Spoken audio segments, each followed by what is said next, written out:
వచ్చాకే ప్రతి గ్రామంలోనూ ఈరోజు ఒక మహిళా పోలీస్ కనిపిస్తుంది. ప్రతి అక్క చెల్లెమ్మ చేతిలో ఫోను, ఆ ఫోన్లో ఒక దిశ యాప్ కనిపిస్తుంది. ప్రతి గ్రామంలోనూ ఓ విలేజ్ క్లినిక్ కనిపిస్తుంది. ఆ విలేజ్ క్లినిక్ చూసినప్పుడైనా కానీ, లేదా ఆ గ్రామంలో ఉన్న మహిళా పోలీసును చూసినప్పుడు కానీ, ఆ అక్క చెల్లెమ్మల ఫోన్లో దిశ యాప్ను చూసినప్పుడు కానీ గుర్తుకొచ్చేది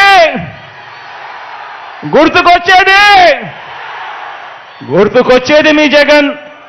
జరిగింది మన వైఎస్ఆర్సీపీ ప్రభుత్వం వచ్చాకనే.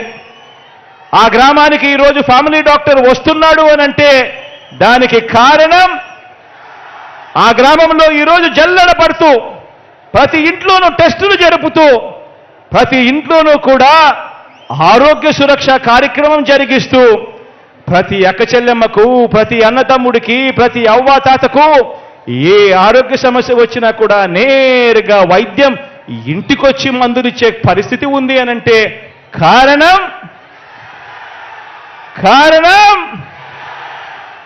మీ బిడ్డ.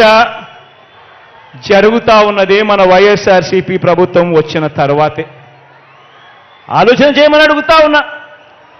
108 104 ఆరోగ్యశ్రీ, రైతన్నలకు ఉచిత విద్యుత్, ఫీజు రీయింబర్స్మెంట్, ఇలా అనేక పథకాలు తీసుకువచ్చినది ఆ మహానేత, ఆ దివంగత నేత, ప్రియతమ నాయకుడు రాజశేఖర రెడ్డి గారైతే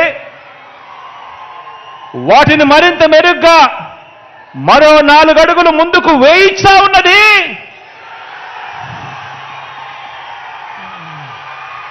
అవన్నీ కూడా మరింత మెరుగ్గా 4 అడుగులు ముందుకు కదులుతా ఉన్నది, అమలు జరుగుతా ఉన్నది మీ బిడ్డ హయాంలో, వైఎస్ఆర్సీపీ పాలనలో. ఈరోజు రాష్ట్రంలో కొత్తగా 17 మెడికల్ కాలేజీలు ఈరోజు నిర్మాణంలో ఉన్నాయి. ఈరోజు రాష్ట్రంలో కొత్తగా 4 సీపోర్టులు కడతా ఉన్నాం. ఈరోజు రాష్ట్రంలో కొత్తగా 10 ఫిషింగ్ హార్బర్లు కడతా ఉన్నాం. ఈరోజు రాష్ట్రంలో కొత్త ఎయిర్పోర్ట్లు వస్తూ ఉన్నాయి. ఉన్న ఎయిర్పోర్ట్ల విస్తరణ జరుగుతూ ఉంది. పారిశ్రామిక కారిడార్లు ఉడుకులు పరుగులు చేస్తూ ఉన్నాయి. ఎప్పుడు ఎన్నడూ వినని పారిశ్రామిక వేత్తలు, సంస్థలు ఈరోజు మన రాష్ట్రం వైపు లైను కడతా ఉన్నారు. జరుగుతూ ఉన్నది ఎప్పుడు అనంటే మీ బిడ్డ పాలనలో, మన వైఎస్ఆర్సీపీ ప్రభుత్వం వచ్చిన తర్వాతే. ఆలోచించండి. నేను చెప్పిన ప్రతి విషయం కూడా వాస్తవం అవునా కాదా అన్నది ప్రతి ఒక్కరూ కూడా ఆలోచన చేయమని కోరుతా ఉన్నా. ఆలోచన చేయడమే కాదు, ప్రతి ఇంటికి కూడా ఈ వాస్తవాలను తీసుకొని పొమ్మని అడుగుతా ఉన్నా మిమ్మల్ని అందరినీ కూడా. ఒకప్పుడు 2019లో